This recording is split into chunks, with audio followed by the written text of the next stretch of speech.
नमस्कारम, मैं तंत्रा आपका स्वागत करती हूँ श्रृंखला महाभारत की कहानियों में कथा राजा कुरु। अगर आपको यह कथा अच्छी लगे तो कृपया कर मेरे चैनल द मिस्टिक डीमिस्टिफाई को लाइक, शेयर और सब्सक्राइब करें। राजा कुरु कुरु वंश के संस्थापक थे।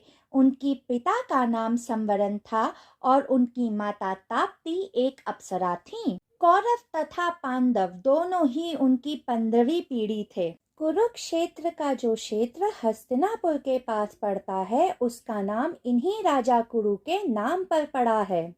कुछ अच्छा करने की इच्छा से, ताकि आने वाली पीढ़ियां सदियों तक उनके नाम को याद रख सकें, राजा कुरु सन्मत पंचक क्षेत्र के पवित्र स्थान पर गए और उन्होंने इसकी बंजर भूमि को अपने 8 गुणों से उपजाऊ बनाने का सोचा।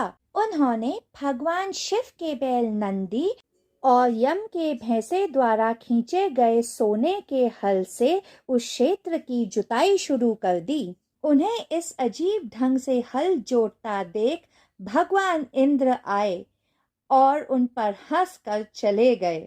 कुछ समय पश्चात वहां एक दिन भगवान विष्णु स्वयं प्रकट हुए और उन्होंने राजा कुरु से पूछा, ये तुम क्या कर रहे हो?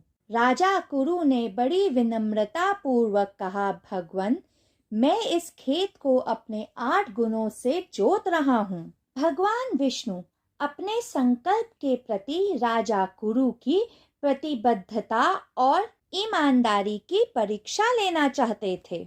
इसीलिए उन्होंने राजा कुरु से पूछा कि तुम इस अनोखी खेती के लिए बीज कहाँ से लाओगे और इस खेत की सिंचाई तुम कैसे करोगे? राजा कुरु ने बिना किसी झिझक कहा, मेरा शरीर ही बीज है, इसमें 8 गुण मौजूद हैं और मैं अपने रक्त से इस खेत की सिंचाई करूंगा। भगवान विष्णु ने राजा कुरु की और परीक्षा लेने की मंशा से कहा, तुम मुझे बीज दे दो। जब तुम जुताई कर रहे होगे, मैं उस समय बीज बोऊंगा। राजा कुरु ने बिना किसी झिझक अपना दायां हाथ आगे बढ़ा दिया और भगवान विष्णु ने अपने सुदर्शन चक्र से उसके 1000 टुकड़े कर दिए और उन 1000 टुकड़ों को खेत पर बिखेर दिया। राजा कुरु अपने निश्चय के अटल थे। उन्होंने बिना किसी झिझक अपना बायां हाथ भी आगे बढ़ा दिया। भगवान विष्णु ने उनके बाएं हाथ के भी 1000 टुकड़े कर दिए।